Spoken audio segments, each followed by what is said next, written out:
Hi guys, it's me, Kim. I know I haven't made many videos lately, but I really wanted to make one today and talk about a few things. My first topic I want to talk about is self-esteem boosters and how you can bring your self-esteem up if you are struggling with that.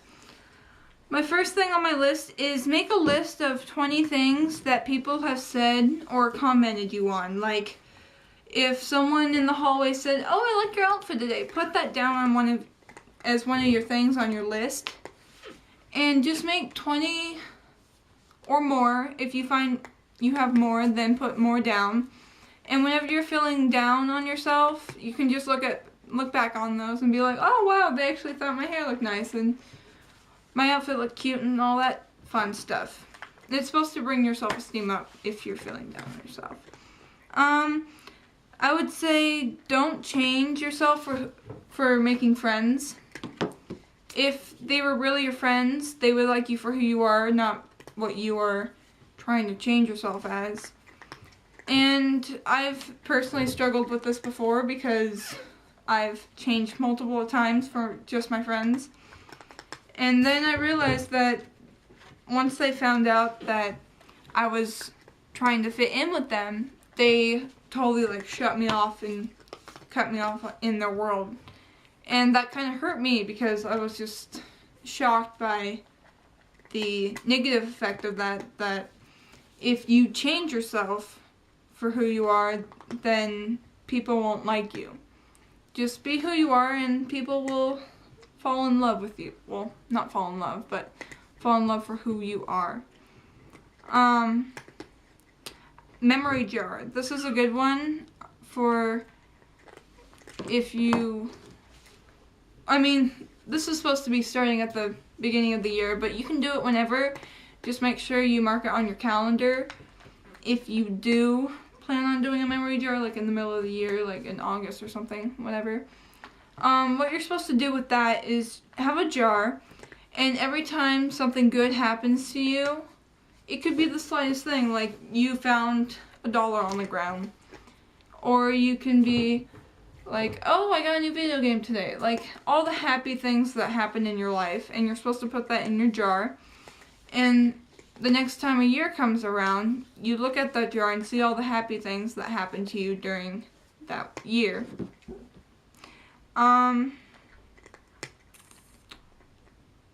Writing a book of your favorite self-esteem quotes, like "love life," and then, well, whatever quotes you have. Mostly, a lot of them are on Tumblr. I have a Tumblr, I'll put that in the description below. But, a lot of quotes that are happy and all that stuff and that you really like, you can put it in a notebook, and whenever you're feeling sad, you can just open that book. Excuse me, sorry, kitty. You can open that book and see and close your eyes and pick one of the quotes and be like, "That's a nice quote, that'll be my quote of the day," or whatever like that. My next topic I want to talk about is self-harming preventions. What you can do to prevent you prevent yourself from self-harming. The paper chain. Like, whenever a day goes by, you put you cut strips of paper and you glue them together. Like, you glue a chain, like, let's say this is my chain, or one of my chains. It's just a strip of paper, and then you fold it up like this, put glue on it, or a paper clip, and every day that goes by, you make a chain, like a continuous chain. And whenever you self-harm on any of those days, it's supposed to be different colors. So, let's say this is day 1 and you didn't self-harm. The next day, you did self-harm, and anyway, you would put a white chain on it. And it's supposed to represent that life goes on, and it's not always life is in one section. Like, life goes on, and it's not always stuck in this one day or this one problem. And so you can hang it up in your room, and whenever you see that you add more chains on, it's supposed to represent and tell you that life goes on, you aren't alone, and you can get through this. Another one is a glitter jar.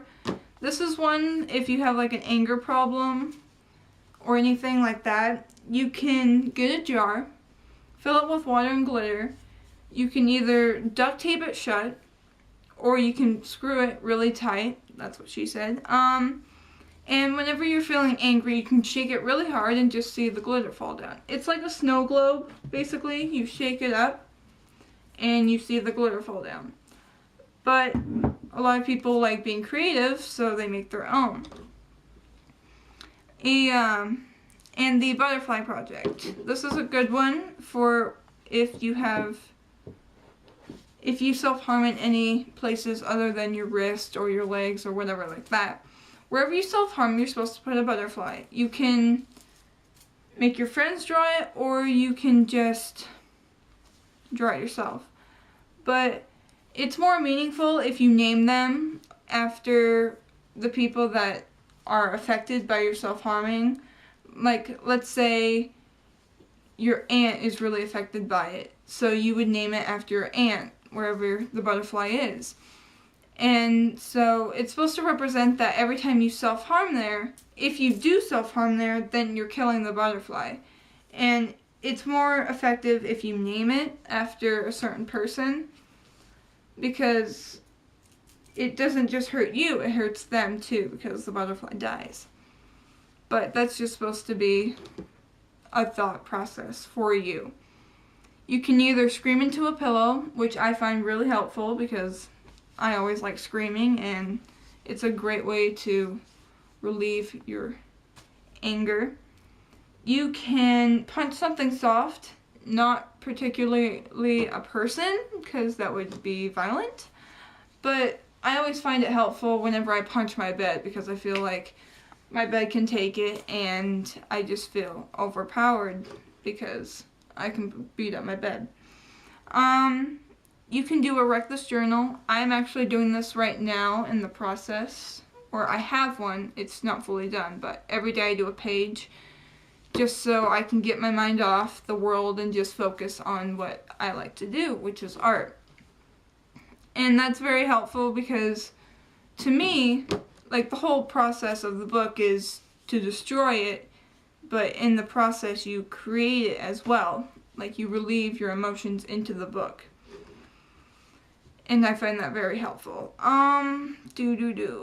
Get physical. I would say get active, go for a run, or go for a walk, or anything active, because if you go for like a mile run, sprinting, or jogging, or whatever, if you go just to get exercise, and you come home, you just feel so much more relieved because all your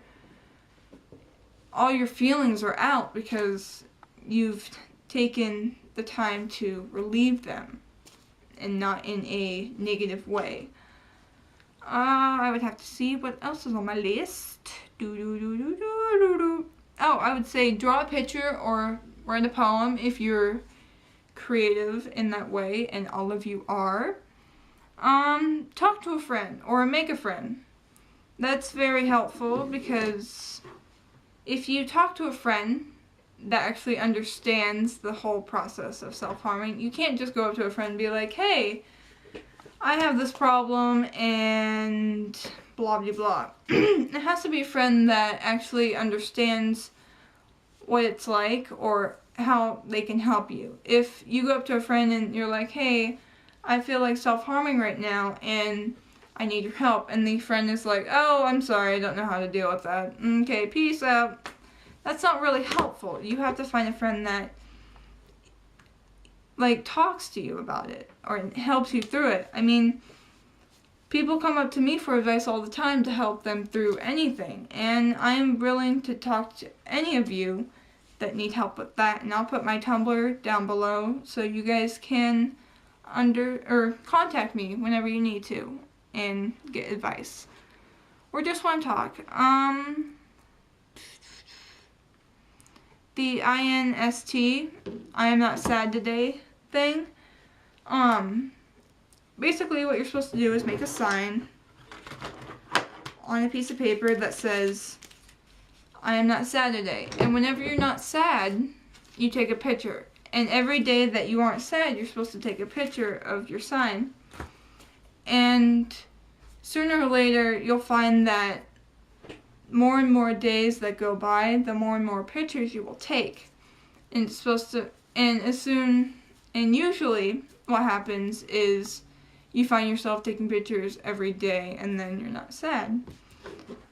And I think that's all that I have for you guys today, or what I wanted to talk about. And so yeah, I hope you guys are staying strong and loving life, and I'll talk to you guys later. Bye.